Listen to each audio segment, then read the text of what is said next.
Take a good look at yourself. Now imagine you were covered in thick fur from your neck to your toes. Not just some hair here and there, but a full body coat like a gorilla. Feels wrong, doesn't it? And yet, that used to be our default. Not long ago in evolutionary time, we were just like every other great ape, furry, protected, naturally insulated. But somewhere along the way, something changed. We didn't just lose our fur, we shed it. For good.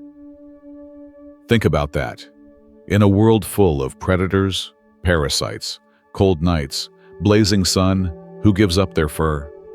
Who walks away from the only natural armor their body has? Humans did.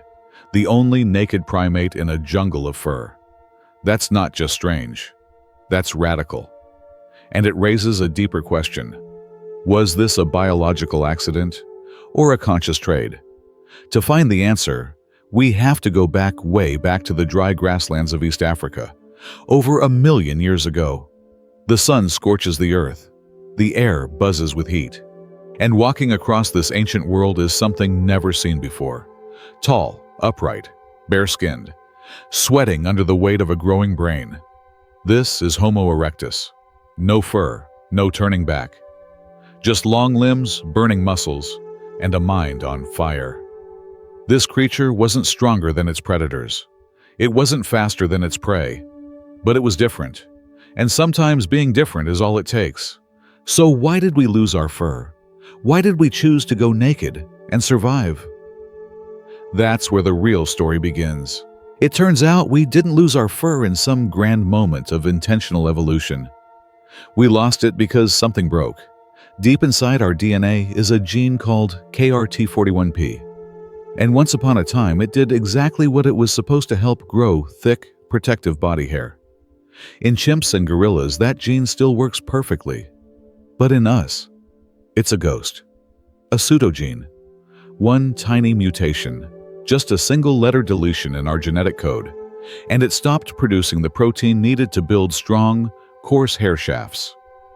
That one change was enough to silence the system. And the silence stuck. Molecular clocks suggest this genetic hiccup happened somewhere between 800,000 and 1 million years ago. By then, the damage was done and passed on. Every Homo sapiens, every Neanderthal, every Denisovan we've ever sequenced carries this same broken gene. The message from our DNA was clear. Evolution rarely rewinds. When nature deletes a function, it doesn't leave a recovery file. Other genes joined the retreat. The HR gene, a master switch for follicle cycling, began showing signs of drift.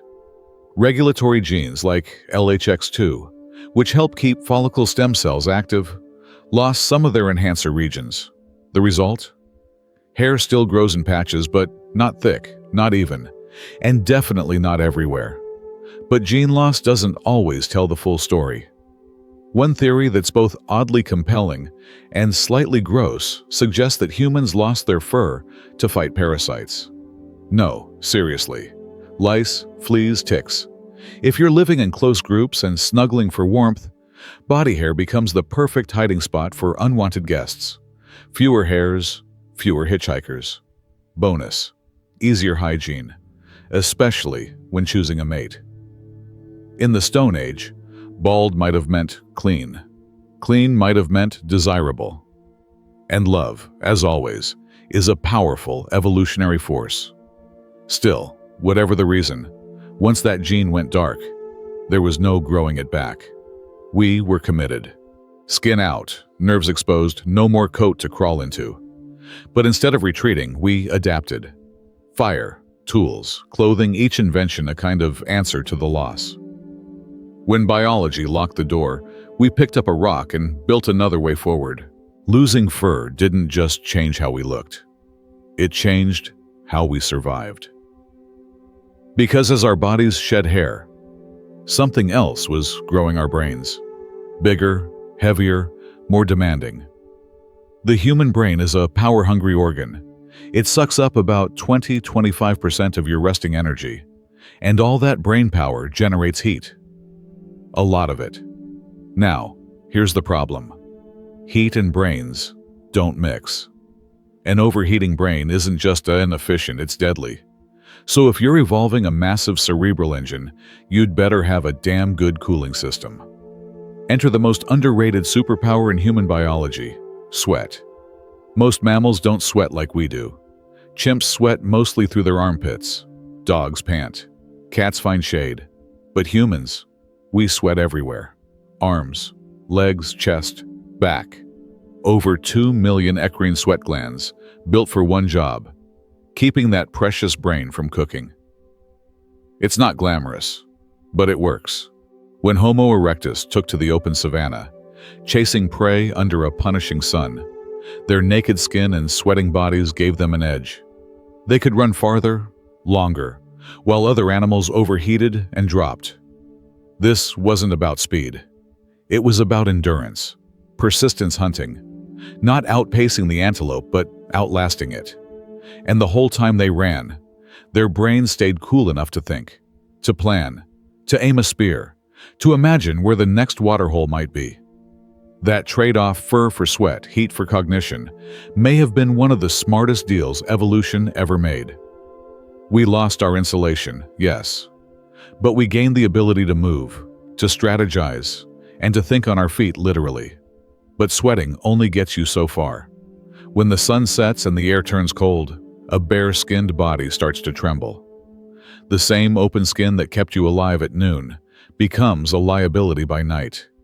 And that's when we needed something more than biology. Something we could build.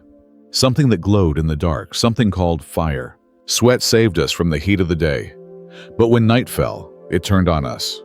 Without fur, early humans had no insulation, no natural blanket, just skin. And skin is honest, it shivers, it burns, it begs for warmth. That's where fire comes in. Not just fire as an accident, not a lightning strike or a random flame, but controlled, fire, deliberate, intentional, and utterly human. The earliest clear evidence of this comes from Wonderwork Cave in South Africa, dated to around 1 million years ago. Archaeologists found ash deep inside the cave, along with charred bones far from the entrance, where no natural fire could reach. This wasn't a wildfire. This was a hearth. Someone kept that flame alive, perhaps for hours, maybe days. Further north, at Gisher Benot Yaakov in Israel, around 780,000 years ago, there's even more. Burnt plant remains, scorched flint tools, clusters of charcoal and stones arranged like primitive fire pits. These weren't accidents. They were rituals, repeated, remembered. Somebody tended those flames with care, and maybe even with purpose. Fire changed everything. It wasn't just about heat. It was light in the darkness, a place to gather, a space for voices, a circle to share food, warnings, laughter, and maybe stories. It kept predators at bay and turned night from a threat into a theater for imagination. Around a fire, we weren't just surviving. We were learning to connect. Think about it. Fur is private, personal, silent. But fire is public, communal, alive. It flickers across faces, makes shadows dance. And in those shadows, maybe for the first time, we saw each other, not just as animals, but as people. Because fire doesn't just warm the skin, it reveals it. It makes nakedness visible and okay. We lost our fur and found something new. A shared circle, a shared story, a shared warmth. When fur vanished, we lit fires and began to see ourselves. Not as prey, not even as predators, but as something new. Fire was a breakthrough, but it wasn't portable. It couldn't go with you into the hunt, across the ice, or through a freezing night.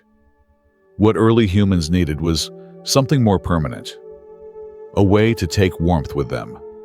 Nature had taken away their fur, but nature had plenty to borrow from, and so they began to borrow from the animals around them. At a site in Germany called Talbach, archaeologists found the bones of beavers. But what stood out wasn't the species, it was the pattern. Fine, deliberate cut marks around the tail, limbs, and pelvis. These weren't butchering cuts. They were skinning cuts. Slices made not to get to the meat, but to preserve the fur. To take the animal's warmth and make it our own. Beavers aren't easy prey. They're slippery, fast, and live in cold water. Catching one wasn't casual. It required planning. And when caught, they weren't eaten for calories. They were transformed into tools of survival. Their pelts, dense, waterproof, warm, were worth more than meat.